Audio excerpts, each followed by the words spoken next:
Assalamualaikum warahmatullahi wabarakatuh.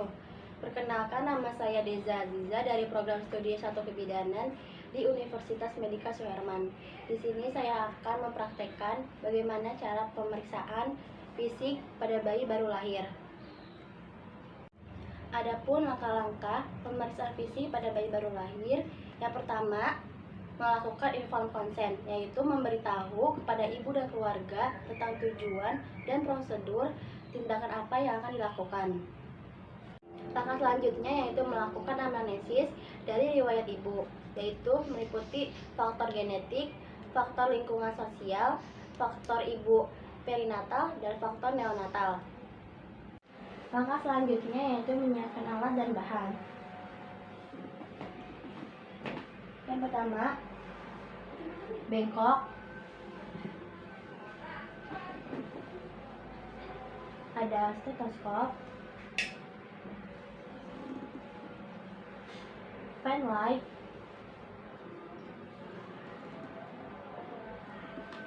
kapas pada tempatnya,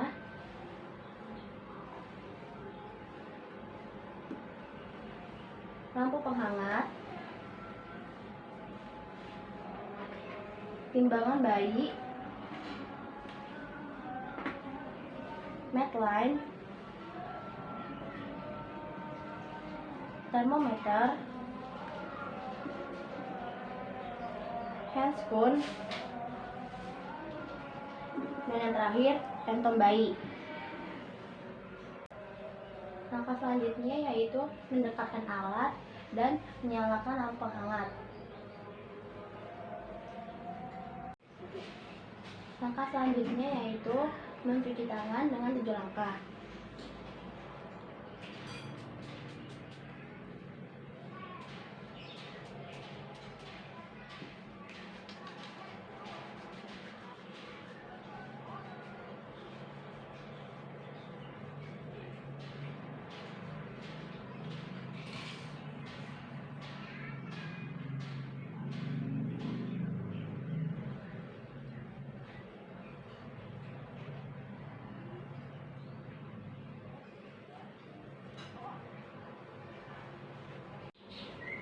Langkah selanjutnya yaitu menggunakan sarung tangan bersih atau memakai handscoon.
Langkah selanjutnya yaitu mendekatkan bayi dalam keadaan terlentang dan menjaga kehangatannya. Sebelum melakukan pemeriksaan, di sini ada 4 cara atau metode pemeriksaan fisik. Yang pertama, inspeksi, yaitu pengamatan atau dilihat. Yang kedua, ada palpasi, yaitu menyentuh atau meraba. Yang ketiga, ada auskultasi, yaitu mendengarkan. Yang keempat, ada perkusi, yaitu mengetuk. Langkah selanjutnya yaitu mengkaji keadaan umum bayi secara keseluruhan. Yang pertama, bayi cukup bulan, biasanya ditutupi oleh vernik caseosa. Yang kedua, bibir dan kulit bayi apakah berwarna merah, muda atau kebiruan.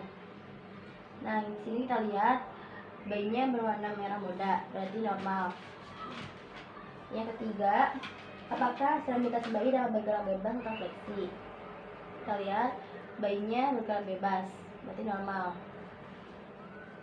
Langkah selanjutnya yaitu melakukan pengukuran antropometri. Yang pertama, melakukan penimbangan berat badan.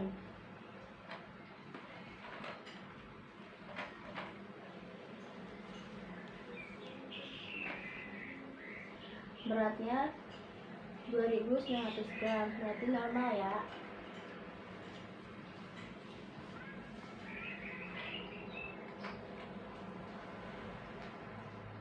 Yang kedua, melakukan pengukuran panjang badan menggunakan timeline. Pengukurannya dari atas kepala sampai telapak kaki. Hasilnya 35 cm.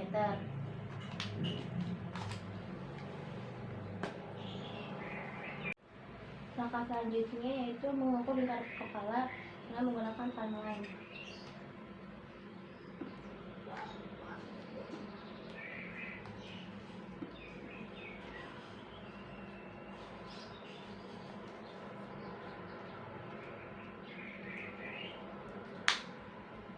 Hasilnya yaitu 30 cm.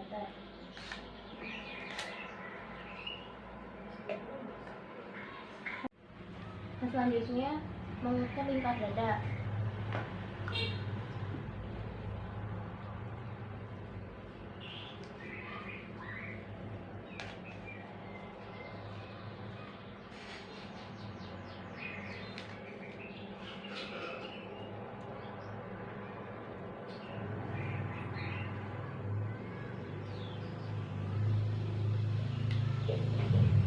Darinya 26 cm.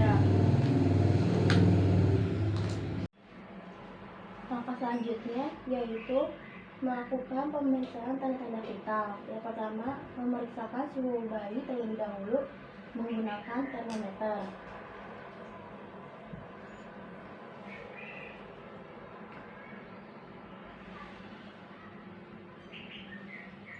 Suhu bayinya 36 derajat Celcius, berarti normal ya.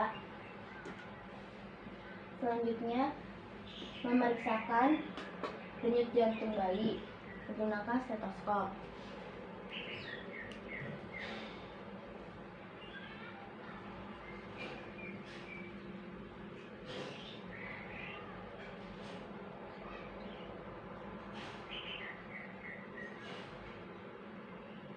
Denyut jantung bayi normal ya, yaitu 120 kali per menit.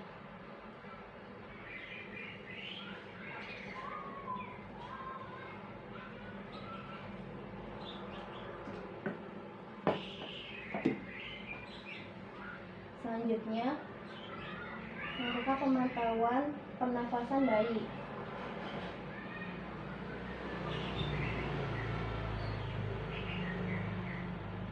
Pernafasannya normal ya. Langkah selanjutnya yaitu memeriksa kepala. Yang pertama, bentuk kepalanya simetris atau asimetris. Nah, bayi ini bentuk kepalanya simetris ya.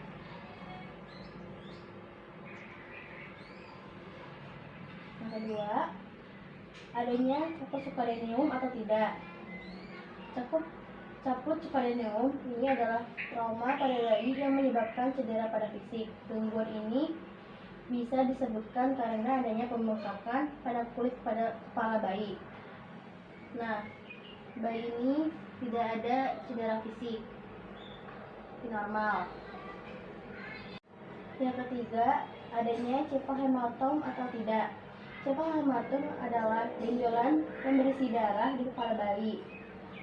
Nah, kita lihat ada benjolan atau tidak yang berisi darah. Pada bayi ini tidak ada benjolan. Yang keempat, memeriksakan tanda molding, yaitu bentuk kepala bayi lebih besar atau sedikit lonjong.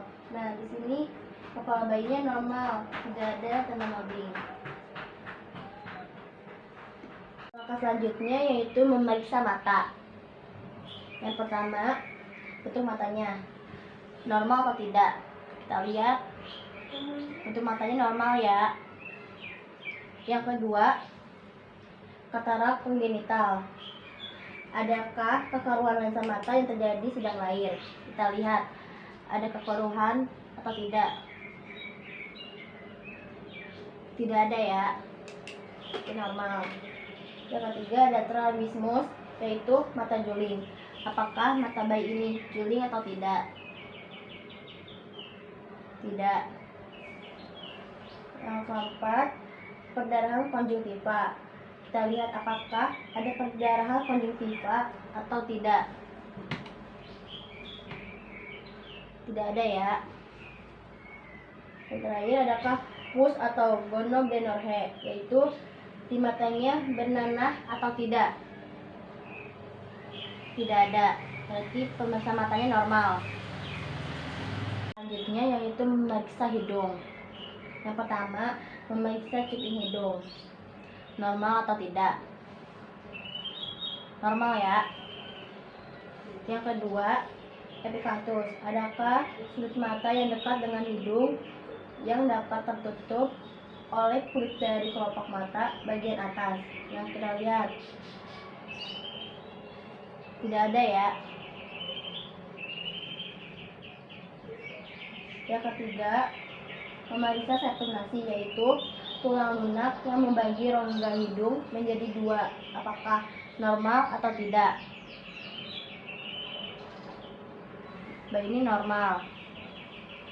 Selanjutnya yaitu memeriksa mulut. Yang pertama, inspeksi mulut simetris atau tidak. Kita lihat, simetris ya, berarti normal. Yang kedua, inspeksi adanya labiopalatosfisis, yaitu adakah terdapat celah pada bibir atau biasa disebut bibir sumbing. Kita lihat, tidak ada ya. Langkah selanjutnya, memeriksa telinga. Yang pertama, inspeksi bentuk telinga. Di sini telinganya normal seperti pada umumnya.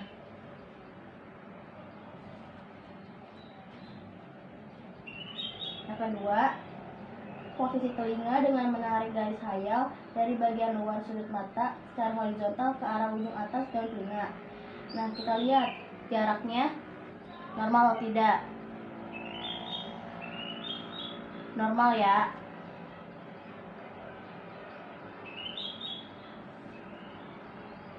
Langkah selanjutnya yaitu memeriksa leher. Melakukan palpasi pada leher dengan menggerakkan jari ke sekeliling leher. Palpasi itu sendiri yaitu meraba atau merasakan apakah ada benjolan pada bayi atau tidak. Kita lihat, tidak ada ya. Langkah selanjutnya yaitu memeriksa klavikula. Menggunakan jari telunjuk meraba seluruh klavikula untuk memastikan adanya fraktur. Klavikula adalah adanya retak pada tulang yang menghubungkan tulang dada dan bahu. Kita periksa apakah ada kelainan atau tidak. Tidak ada ya, berarti normal. Langkah selanjutnya yaitu memeriksa tangan. Yang pertama, memeriksa kedua tangan dan membandingkan. Jadi, untuk mengetahui adanya kependekan sebelah atau kepanjangan sebelah, kita bandingkan ya. Tidak ada kelainan, berarti normal. Yang kedua, memeriksa adanya sindaktili dan polidaktili. Jadi, sindaktili itu kondisi jarinya saling melekat atau dempet. Kita lihat, tidak ada ya. Sedangkan polidaktili itu sendiri yaitu kondisi jarinya berjumlah lebih dari 5. Kita lihat ya, jarinya tidak ada lebih dari 5. berarti normal. Selanjutnya memeriksa dada. Yang pertama, memeriksa kesimetrisan gerakan dada saat bernapas, simetris atau tidak. Simetris ya. Yang kedua, melihat adanya retraksi interkostal. Nah, retraksi interkostal itu adakah kelainan otot-otot yang berada di sela-sela tulang rusuk. Nah, kita lihat dia ada kelainan, berarti normal ya. Yang terakhir, melakukan inspeksi puting susu dan areola, transparan atau tidak. Kita lihat tidak ada, berarti normal. Langkah selanjutnya yaitu memeriksa abdomen. Yang pertama, memeriksa hernia umbilikalis. Adakah kondisi ketika usus menonjol melalui otot-otot perut di pusar? Kita periksa ya. Tidak ada. Yang kedua, adakah perdarahan tali pusat? Tidak ada, berarti normal. Langkah selanjutnya yaitu memeriksa genitalia. Pada bayi ini jenis kelaminnya perempuan. Jadi kita memeriksa vulva dengan cara membuka labia secara perlahan untuk memastikan adanya orifisium uretra dan lubang vagina. Kita lihat ya.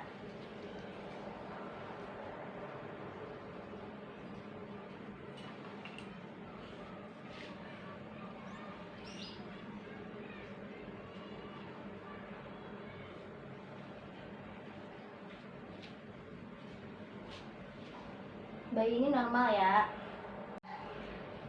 Langkah selanjutnya yaitu memeriksa tungkai. Yang pertama, memeriksa kesimetrisan. Nah, kita periksa simetris ya, berarti normal. Yang kedua, membandingkan panjang kedua tungkai dengan cara meluruskan kemudian membandingkan apakah panjang sebelah atau pendek sebelah. Kita lihat ya, normal.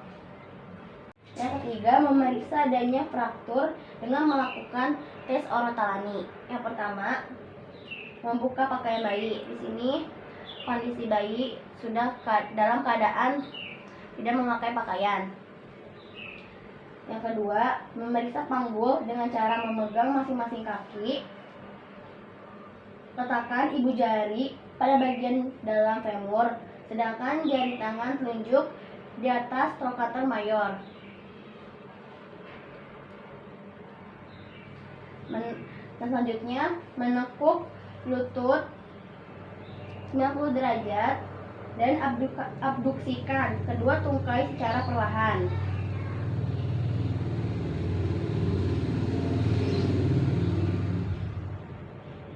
Ini udah ada suara klek ya, berarti femur ini mengalami dislokasi acetabulum. Langkah selanjutnya yaitu memeriksa spinal. Yang pertama, menelungkupkan bayi. Cari tanda abnormalitas seperti spina bifida atau cacat. Tidak ada ya, ini normal. Yang kedua, memastikan adanya sphincter ani, yaitu adakah otot yang melingkari anus di pintu keluar pada kotoran saluran pencernaan. Ada ya, berarti normal. Langkah selanjutnya yaitu memeriksa kulit. Warna kulitnya, kita lihat warna kulitnya itu normal ya, sawo matang. Yang kedua, lalu adakah adanya ruam dan bercak lahir dan memar. Kita periksa ya, di setiap permukaan kulit apakah ada bercak lahir dan memar.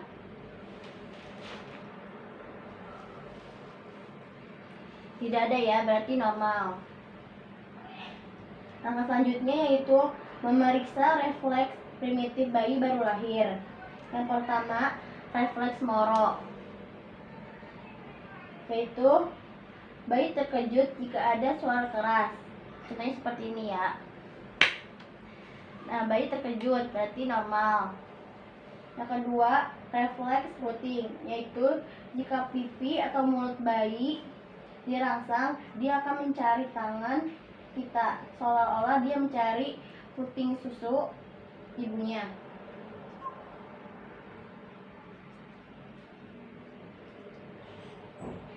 Yang ketiga, refleks sucking, yaitu bayi akan bergerak-gerak seolah-olah akan menghisap jika pipinya dirangsang. Nah, seperti tadi, dia akan mencari atau tidak. Dia mencari ya, tidak mau. Refleks swallowing, yaitu refleks menelan. Nah, dia menelan ASI, berarti sudah ada refleks swallowingnya.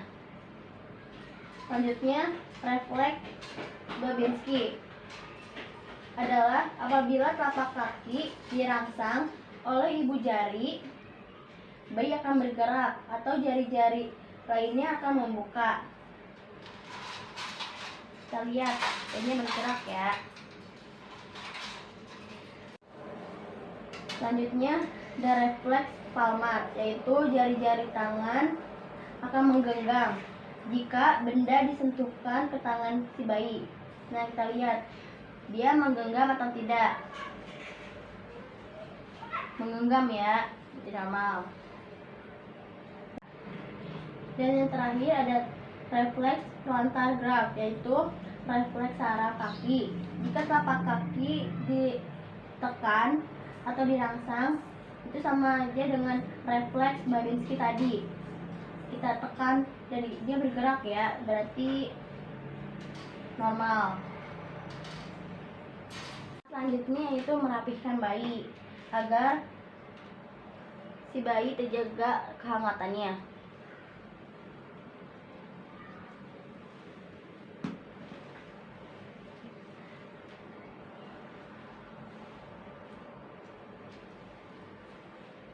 Selanjutnya, memberikan bayi ini kepada ibunya.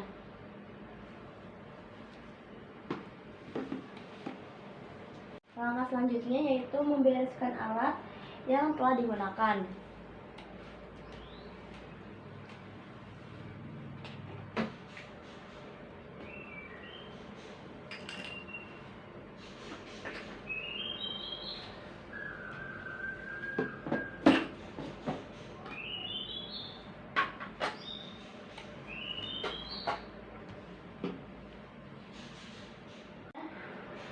Melepas sarung tangan atau handscoon.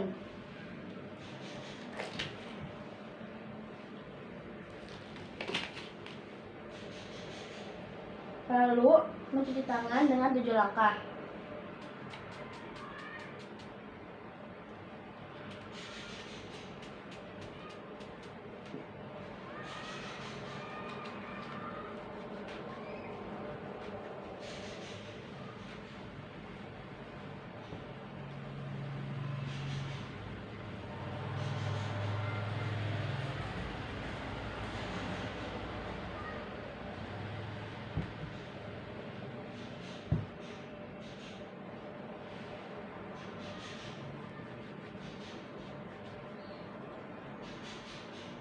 Dan yang terakhir, mendokumentasikan hasil pemeriksaan. Sekian penjelasan dari saya, kurang lebihnya mohon dimaafkan. Wassalamualaikum warahmatullahi wabarakatuh.